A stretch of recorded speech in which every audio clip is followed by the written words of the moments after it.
A moment of your time before the video continues.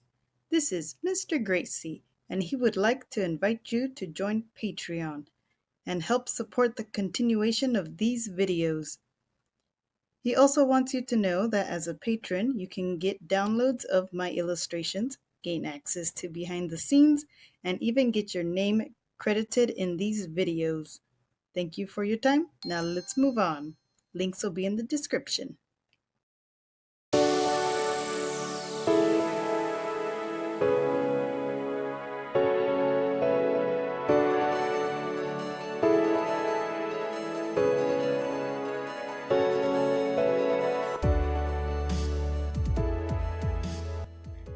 Hello, my trainers and illustrators. I'm your host, Bettimus, and today I'll be talking about and drawing my favorite Pokemon. First of all, I'd like to apologize for my absence. My laptop burned out on me, and trying to replace it took a while. But now I'm back with a new one, and thank God I had someone who was able to retrieve my files. So yay, no footage lost. To kick off my new format for these Dex Origins, I'm gonna tell y'all about what I'm aiming for in this illustration. For this one, my focus is gonna be on the Flygon evolutionary line. Also, FYI, Flygon is my number one favorite Pokemon.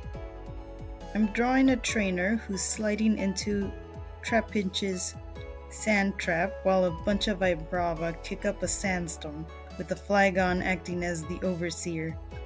This trainer is on her way to catch a Trapinch as her first partner. Before I start painting, I'll be using my sepia-colored pens to help emphasize the warm colors of a desert.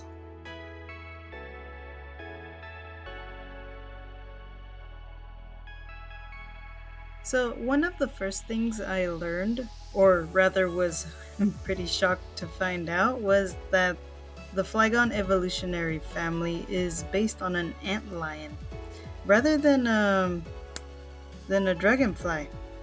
I mean, the name was there, right? If you flipped it, dragon and fly, Flygon. But it made sense immediately after looking at Trapinch's Dex info.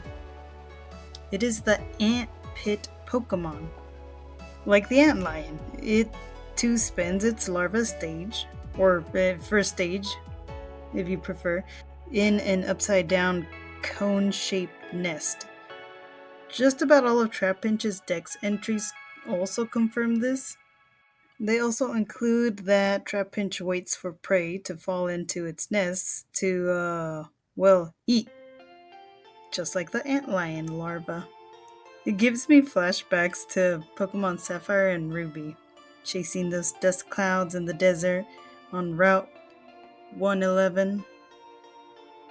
Also having to fight nearly every Trapinch because of that darn arena trap ability. Which, funny enough, even the antlion larvae kind of do that. Their pits will trap the prey so they can eat it. The prey couldn't get out. It makes so much sense. Right here, you'll see that I have to wet the paper so that when I lay down the paint, it'll stay wet longer and blend better. After it's dry, I'll use the same technique to create a rippling texture in the sand.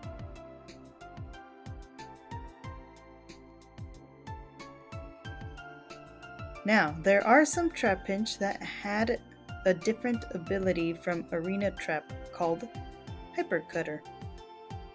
In the game, Hypercutter prevents other Pokemon from lowering the user's attack stats. I'd imagine in this case, it would be because of Trapinch's strong pincer-like jaws. The larva antlion also has a rather large and strong pincers. Let me see if I can get a reference for you peeps. In fact, Trapinch's name is a combo of trap and pinch, referencing its hunting methods, trap, and then referencing its strong jaws, pinch. but according to the Ultra Sun Pokedex, uh, the jaws are so heavy on a Trapinch that if a Trapinch flips over, Sandile sees those moments as their chance. I'm using that as an excuse to draw that Sandile over here.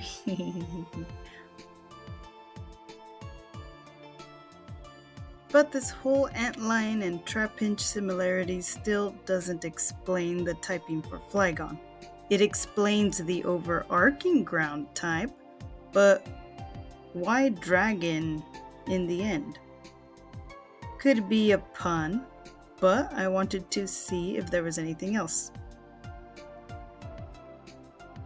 Well, thanks to Bulbapedia, I found out that Trapinch's name in Japan, and forgive me for pronunciation, is Nucker, which may or may not be a play on word for Nucker, a type of dragon that makes holes in the ground its home. And could also be the reason why Trapinch entirely skips the antlion cocoon stage and gains the dragon type as Vibrava. However, Bulbapedia also says that the name Nucker is likely the contraction of Nutcracker in reference to Trapinch's jaws. But that's the fun thing about Pokemon. A lot of designs and names can and do play on multiple references. I think that's enough about Trapinch. Let's move on to the next evolution, Vibrava. That although it looks like the adult form of the antlion, it still has some growing to do. Its name is a combination of the words vibrate and larva. Larva because it's not fully grown, and vibrate for its ultimate form of hunting. Its dex entries do state that Vibrava cannot fly long distances yet, but it can use its wings to create ultrasonic waves that can faint prey and cause headaches to humans. In the Fire Red and Leaf Green Pokedex, Vibrava will melt its prey with acid to digest it. Funny enough, larva antlions eat their prey the same way. Well, the injecting acid part, not the ultrasonic waves bit. So let's be glad that humans are not on the menu since we'd only get a headache. At the same time, I was also looking up a list of dragon folklores to see if I could find any other relative info on why Trapinch's family evolution ultimately ends up ground dragon type. And in the list, I found a dragon from Catalonia, Spain, called the Vibra, spelled just like the first part of Vibrava. Just add that V and A, you get Vibrava. Now, hold on for a ride, because a lot of things clicked in my head while reading into this Spaniard dragon. Ready? Okay, here it goes. So the Vibra is what a female dragon or drac is called in Catalonia. Got that? Alright. Now moving on to Flygon, the last evolution of Trapinch. So, Flygon is a mystic Pokemon that uses its wings to generate sandstorms and hide in them. The flapping of its wings are also mentioned to sound like singing, earning it the title of Desert Spirit according to nearly all of its dex entries. But some trainers, like myself, will remember the Heart Gold and Soul Silver Pokedex, saying that the flapping of Flygon's wings sound like a woman singing. See? Specifically like a woman. Like a reference to that Spaniard dragon. Coincidence or not, it's still pretty cool. Also, here's a picture of the Vibra that was provided with its entry.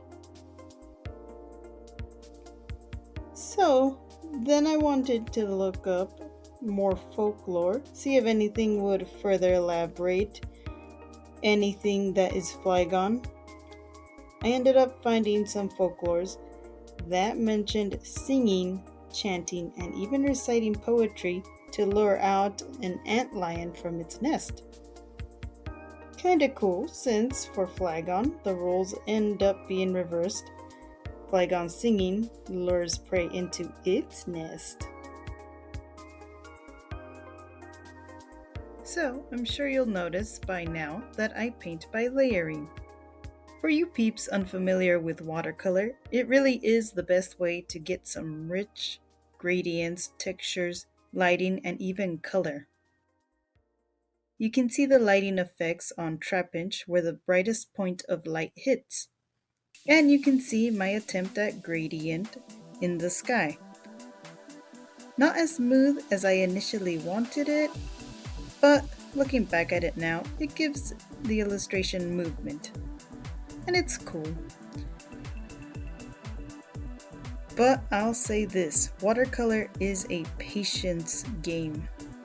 Because so often you'll have to wait for layers to dry to prevent the colors from bleeding into each other and or prevent from lifting the paint anywhere where you don't want to.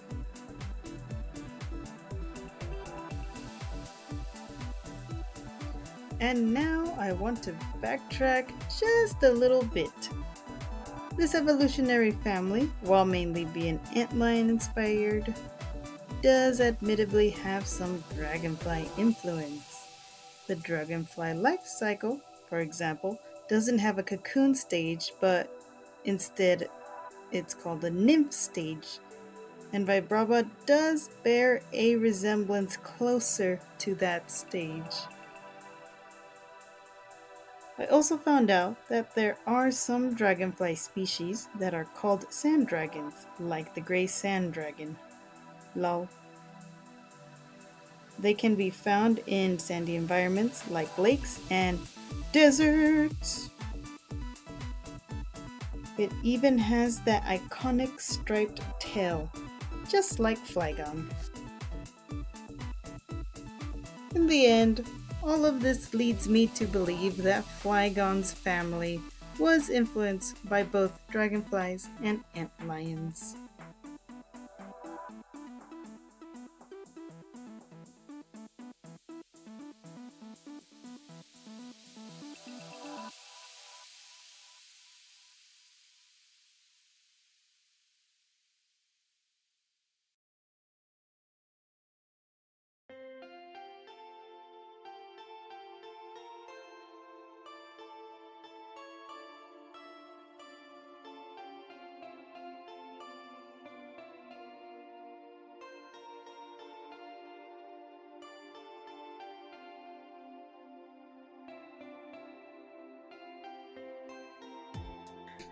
To give it the final touch, I'll be painting the dust and sand that is being kicked up in this sandstorm. I need this sand opaque and cloudy, so now I've switched over to acrylics that can execute the effect perfectly. By the way, acrylic can act as a great cover-up in areas where the line art wasn't quite right. Just mix up the right colors.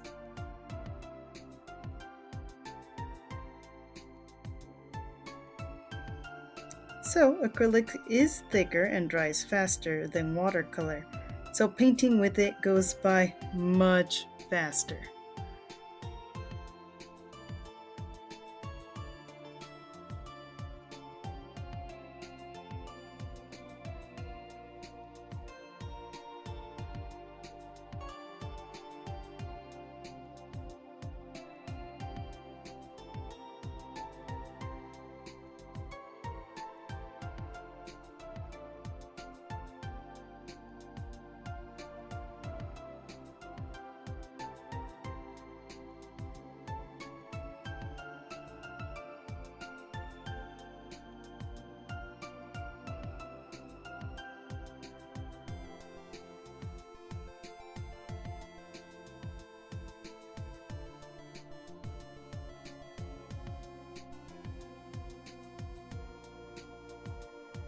That pretty much sums up my favorite Pokemon and my illustration. I learned a lot, and I hope you did too. Let me know in the comments one little thing about your favorite Pokemon. I also want to give a big thank you to my patron David Gamer420 for his early support. And peeps, if you want your name in the credits, head on over to Patreon and check out the rewards. Don't forget to like and subscribe if you haven't already. And until next time, trainers, illustrators, and coffee lovers, stay cozy!